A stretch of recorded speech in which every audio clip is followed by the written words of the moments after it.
Vamos embora? Vamos dar continuidade aqui à nossa farmacocinética e farmacodinâmica, a dupla inseparável da farmacologia. Gente, então quando a gente começa a imaginar, né, a pensar em farmacologia médica, estou falando farmacologia médica pelo sentido da terapia, tá? O sentido terapêutico da farmacologia. Então, a finalidade da farmacologia é justamente fornecer uma base terapêutica para o uso dos medicamentos. Ou seja, por que nós estamos utilizando a farmacologia? Por que nós estamos estudando farmacologia? Para entender como os medicamentos agem. Por que o médico está optando por esta terapêutica? Pergunta: o que seria terapêutica? Pelo que a gente já vem estudando.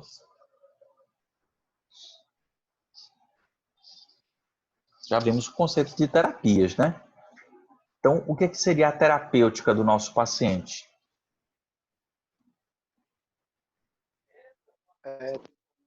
Emerson falando. Oi, Todo o seu tratamento. Emerson falando. diga lá, Emerson. Boa noite, professor. Boa Acredito noite. que seria todo o seu processo de tratamento, né? O processo do tratamento Terapia. medicamentoso, terapêutico, isso. Lembra que o processo terapêutico, Emerson, perfeita a sua colocação. O processo terapêutico, tanto ele envolve medicamentos, como não necessariamente farmacológico, né? Uhum. A gente pode ter aquelas 3 abordagens hipocráticas. Quais são mesmo? Homeopatia, alopática e expectante, não é isso? Perfeito, massa. Tá afiado, estou gostando de ver, estou gostando de ver. Então, dentro desse conceito, a gente vai começar a entender pela farmacologia para que aquele medicamento está prescrito, por que o paciente está fazendo uso naquele horário.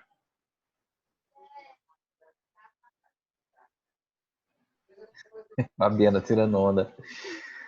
Gente, vamos, já que a gente está falando de farmacocinética, vamos começar dentro da farmacocinética, e aí eu quero que vocês me ajudem, tá? Dentro da farmacocinética, nós vamos entender o caminho que o medicamento faz e as fases da farmacocinética dentro do nosso organismo.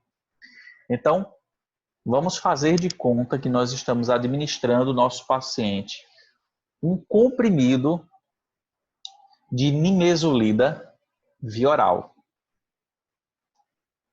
Primeiro ponto do trajeto do paciente, quando ele vai fazer a administração via oral, é a boca, certo? Qual é a sequência? Eu quero que vocês me ajudem. Depois da boca, faringe, certo? Depois, eu vou passar logo para o esôfago, tá? Faringe, esôfago, estômago. Boa, João. E aí? Depois do estômago, qual é o trajeto?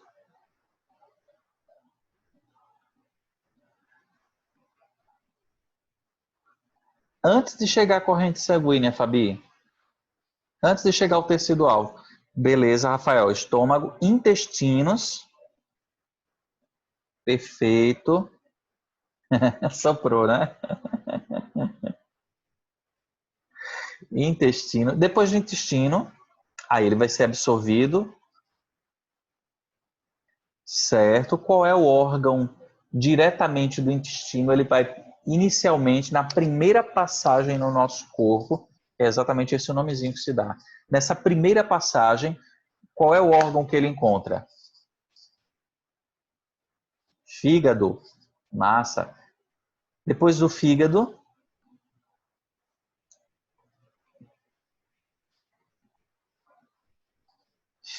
corrente sanguínea, certo? Depois da corrente sanguínea, vai atingir todos os tecidos, viu, Rafael? Pâncreas, o que as meninas mais para frente, mais em cima colocaram, tecido-alvo. E depois ele vai encontrar os rins. Massa, olha aí, João, na mosca. Certo? Bem, por que tudo isso é importante, gente? Vamos esmiuçar aqui esse caminho, que tem muita coisa acontecendo aqui. Bem, primeiro, o que é que a gente vai entender? Que nós temos as fases farmacocinéticas aqui envolvidas nesse trajeto que o medicamento fez. Então, primeiro ponto. Deixa eu pegar aqui. Vou desenhar aqui um pouquinho. Quando nós temos que o medicamento passou da boca para o esôfago e o estômago, o que nós temos que entender é que alguns medicamentos ele vai ter, depois da boca é a faringe. Tá correto, Fabi? Deixa eu adicionar aqui para a gente não ter dúvidas. Espera aí.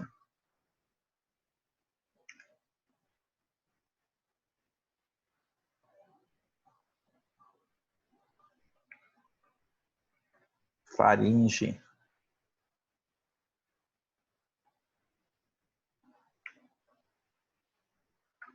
Opa. Vou deixar exatamente nessa ligação aqui, boca e estômago, tá bom? Obrigado.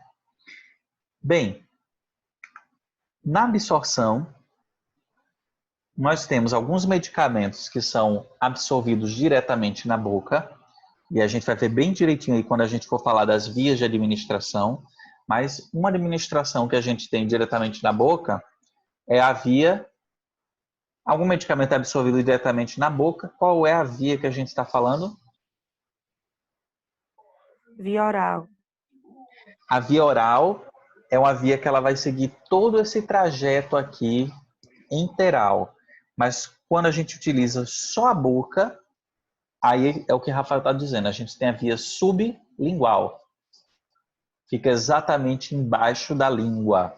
Tá? Mas aí eu vou esmiuçar direitinho cada via e os medicamentos que são compatíveis com essa via, tá bom? Mas a via oral é a via que vai seguir por todo esse caminho, tá? Assim, todo esse caminho aqui que você está enxergando faz parte da via oral, tá certo?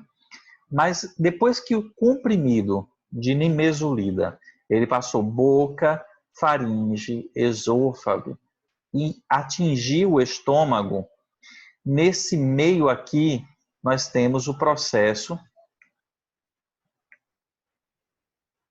tanto do estômago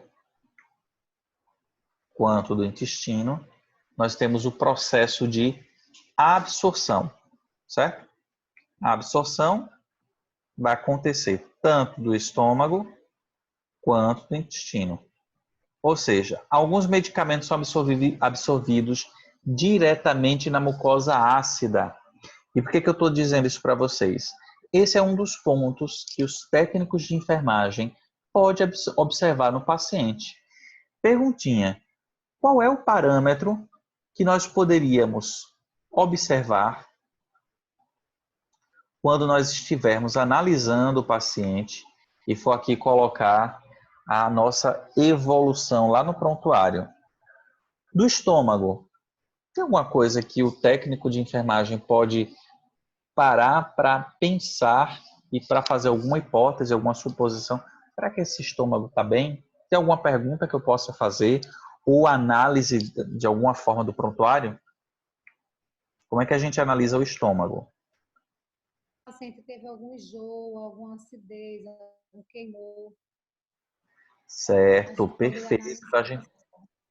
Quem é que está falando? Tassiana. É Fabi.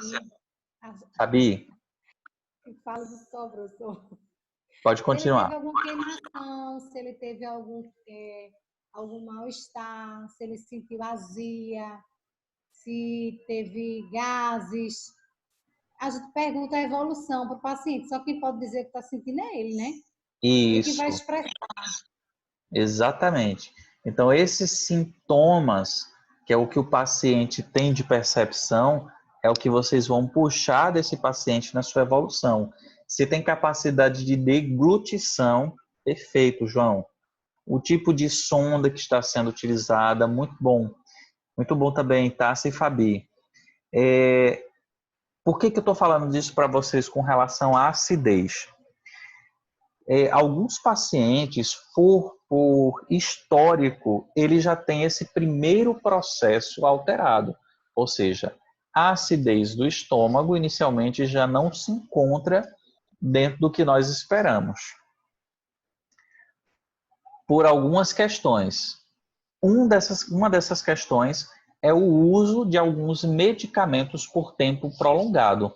Ou o estômago pode estar mais ácido do que o que deveria, ou mais básico, ou seja, com maior acidez ou menor acidez, certo? Normalmente, o pH do nosso estômago é mais o quê? Mais ácido ou mais básico?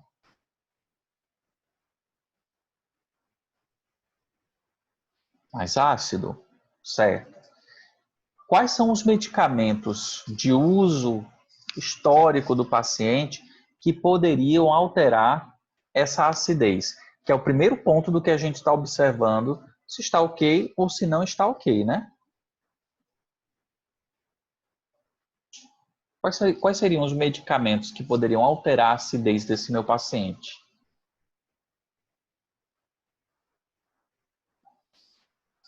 Você tem alguma ideia?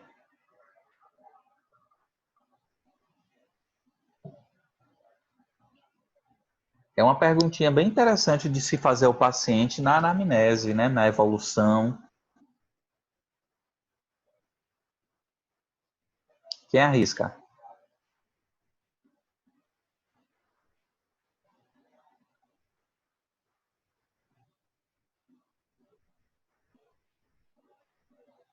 Não dá nem para arriscar? Mas vocês vão ver que são medicamentos muito comuns, gente, muito comuns, e que eles alteram a acidez do estômago. Vou escrever aqui, vocês vão dizer, são esses dois. Deixa eu colocar aqui.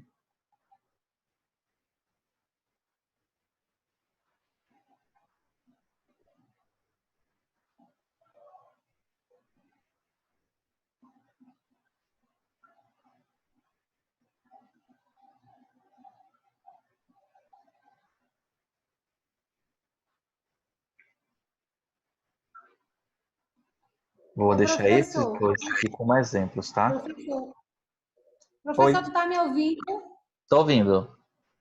Eita, a máquina começou a fazer barulho. Ô, professor, vê só, esse omeprazol, normalmente ele é usado depois de medicações para acabar com a azia, né? Isso, isso. Mas Não o que é? eu vou mostrar para vocês. Pessoal, eu já Ah, presenciei assim, do paciente estar tomando algumas medicações periódicas e o médico prescreveu omeprazol para tirar o queimou. Azia, né, que a gente fala. Tu tá sim, entendendo? tô entendendo. Mas aí o que a gente precisa entender, Fabi, é que no caso do omeprazol, ele é prescrito, ele tem que ser prescrito, porque o que a gente mais vê por aí é, estou sentindo uma aziazinha, vou tomar um omeprazol por conta. Ou porque meu vizinho falou que faz bem, ou a mãe, a avó, a tia, alguém orientou para fazer uso. E normalmente o paciente começa a tomar omeprazol e fica. É para evitar azia. E, na verdade, o omeprazol não é para evitar azia. O omeprazol é para tratamento de esofagite de refluxo. Ou seja, é uma inflamação no esôfago por conta do refluxo gástrico. Aí tem várias causas e é para um tratamento específico. Mas o que eu vou chamar a atenção para vocês é no caso de pacientes que fazem uso contínuo, tá? Então, a pergunta que é, se eu uso alguma coisa para azia em casa, tomou omeprazol, pantoprazol, algum medicamento para o estômago? É uma pergunta que pode surgir respostas e tem necessariamente alteração na acidez do estômago. Por que para os medicamentos isso é importante? Porque o estômago é a primeira porta de entrada, né, depois da boca que teve a comunicação com faringe e esôfago, é o primeiro compartimento no qual ele vai se encontrar.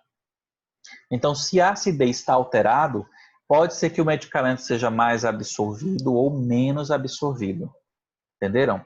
E isso vai fazer diferença na terapêutica. Então, é importante você colocar na tua evolução na avaliação inicial que a enfermeira pode fazer é que o paciente ele já fazia uso crônico de omeprazol, porque pode ter certeza que existe já uma alteraçãozinha aí do pH. Aí Tassiana está dizendo que já usa porque o gasto passou. Beleza, mas aí tem que ter acompanhamento médico, viu, Tassi? Porque o omeprazol ele tem que ter início, meio e fim. A gente tem que descobrir essa causa aí. Eita, a Fabiana se entregando. Já deu até os colegas que estavam com azia. Eu vou Eu dei mesmo, explicar. professor, não vou mentir. Eu dei mesmo. Eu dei dor, professor. Eu ando com uma cartela. Pois deixa eu lhe Agora eu não vou dizer. não. O omeprazol, ele se liga às células do estômago e ele vai impedir a produção do suco gástrico. Só que ele se liga e não se desliga mais. Ele fica lá inibindo a produção do suco gástrico. Só quando essa célula morrer e for reposta dentro da parede, da mucosa do estômago, é que a gente vai ter a redução do efeito desse omeprazol. Qual é o risco? A gente está usando constantemente por um tempo muito prolongado que a alteração do pH do estômago vai fazer com que o paciente tenha dificuldade de digerir uma carne, porque o suco gástrico é para a digestão, né? E, consequentemente, os medicamentos que vão usar o mesmo trajeto dos alimentos, eles vão ter alguma alteração de absorção. Isso, Tassiana, beleza, entendi. Você está fazendo acompanhamento direitinho. Professor, eu prometo para tu que eu não vou usar mais. Tá bom, combinado.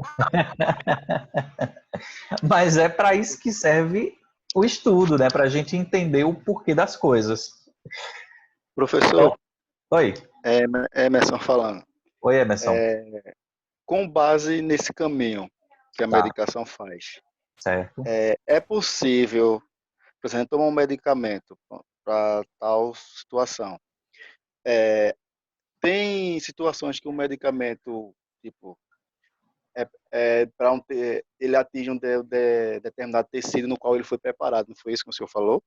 Sim. Mas como é o trâmite, assim, quando acontece que o tratamento é para uma coisa, mas também prejudica a outra.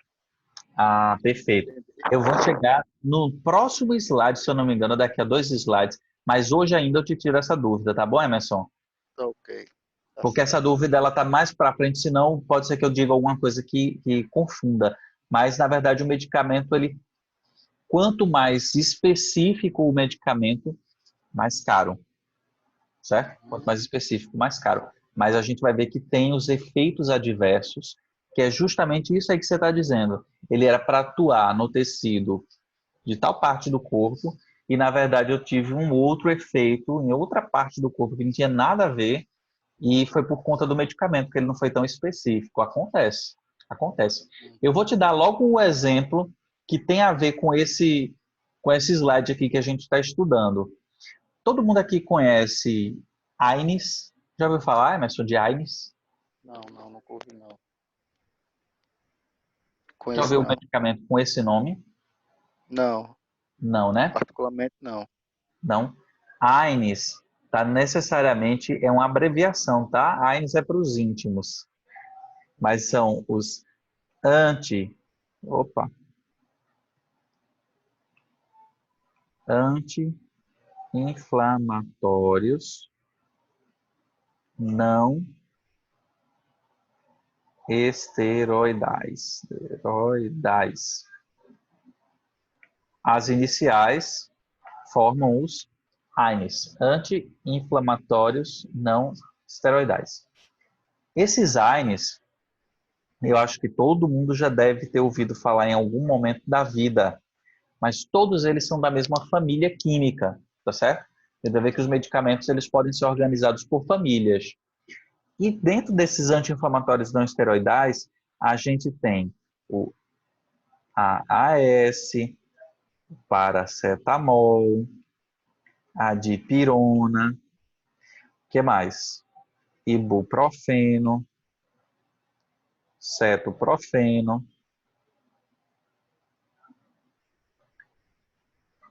nimesulida. Todos esses aqui são dentro da mesma classe dos AINES. Boa, Rafael, mesolida. Todos esses aqui estão dentro da mesma classe dos AINES. Qual é o efeito dos anti-inflamatórios não esteroidais? O que a gente espera que eles façam no nosso organismo? Qual é a ação principal?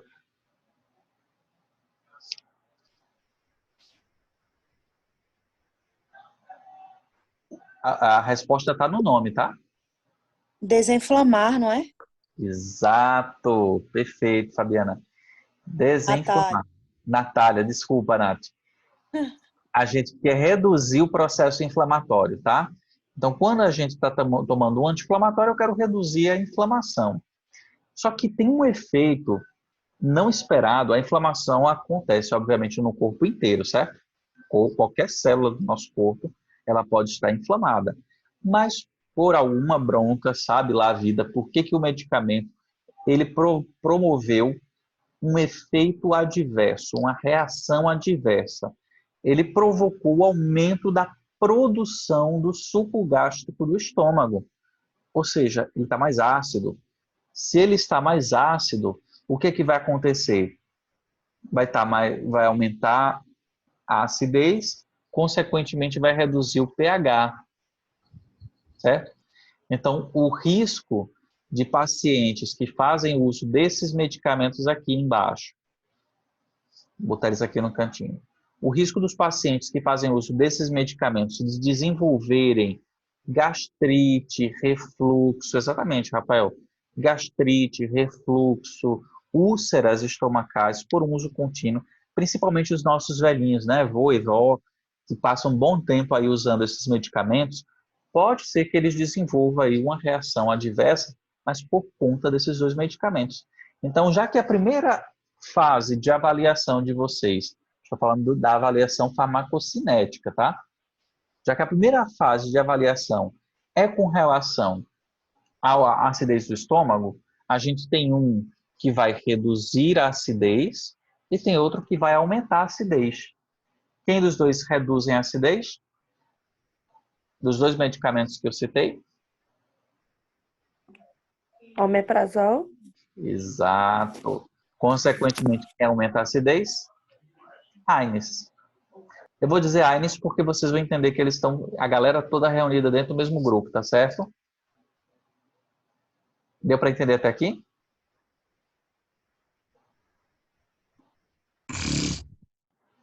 Ô, professor, Deixa eu... Oi.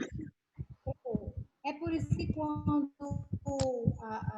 tem esse acompanhamento de AINES, aí sempre vem um omeprazolzinho para ser tomado. Não é isso? É aquela história de que você toma uma coisa, desmantela a outra e já toma outra coisa para consertar o desmantelo, que já desmantela uma terceira coisa. Né? Eu já vi, aí ele vem separadinho, tipo assim, toma aqui escondido, que é para fazer... Eu ia dizer um negócio, deixa eu ficar calada. Para consertar o negócio que eu fiz. Sim, entendi. Mas o que vocês precisam... a primeira coisa que a gente precisa entender é que todo medicamento ele tem uma consequência. Todo, certo? Todo medicamento tem uma consequência. Não existe um medicamento que não tenha ação em qualquer outra parte do corpo.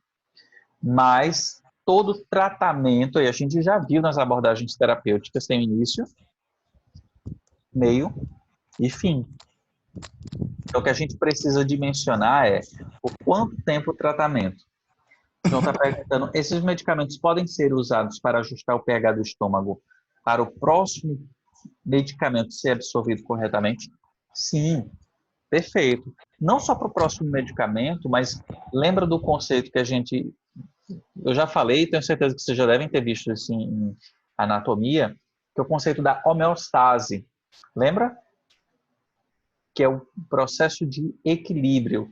No processo de equilíbrio, a gente precisa garantir que o pH do estômago ele esteja ajustado. Então, se alguns medicamentos por vida, eles já alteram a acidez, no caso dos AINES, já tornam o estômago mais ácido, durante o tratamento pode ser feito correção com algum outro medicamento. Vai ser o omeprazol? Não necessariamente, vai depender de um diagnóstico. Mas tem inclusive fitoterápico, como por exemplo a espinheira santa, que ela pode ser utilizada para reduzir os danos da acidez por conta de uso de outros medicamentos. Agora, precisa de uma avaliação de um terapeuta, certo? Pode ser um enfermeiro fitoterapeuta, um farmacêutico fitoterapeuta, mas que eles precisam avaliar para saber se pode ser corrigido de alguma outra forma.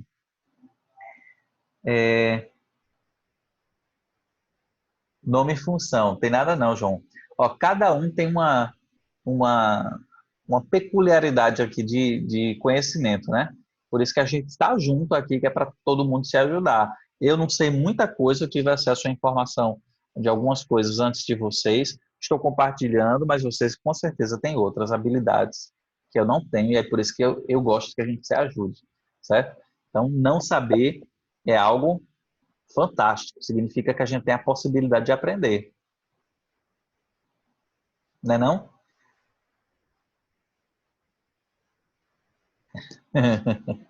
Natália tá tirando onda, né? Acredito que eu não sei não, viu? Muita coisa que eu não sei.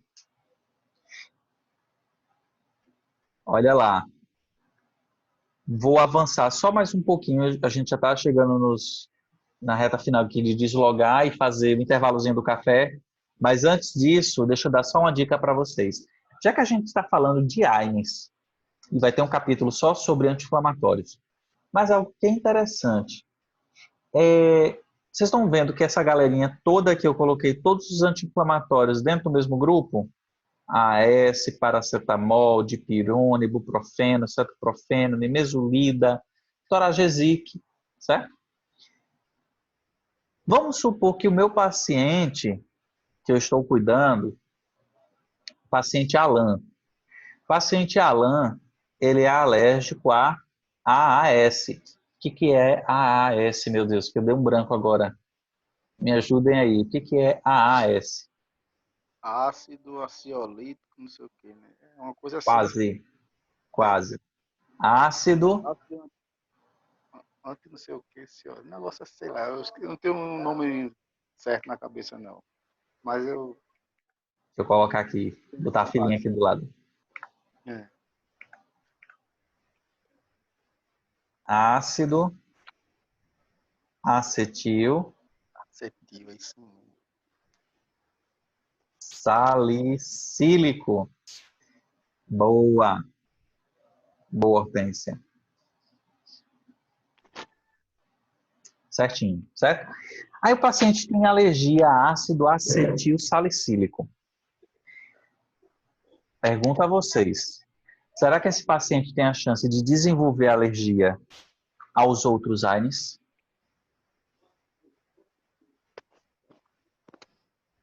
Qual a pergunta, professor, do começo aí? O paciente de vocês disse lá na evolução inicial, quando você fez lá a avaliação inicial de enfermagem, estava lá, paciente alérgico a AS. Aí a pergunta, você vai administrar dipirona. Será que o paciente tem chance de desenvolver alergia? Eu acho que sim, porque ele faz parte do mesmo grupo aí, né? Sim, não, sim, não. Eu acho que não, Alan, porque o dipirona não tem o ácido acético. Eu acho que não tem de preferência assim, acho que não. Pronto, vamos fazer o do seguinte. mesmo grupo.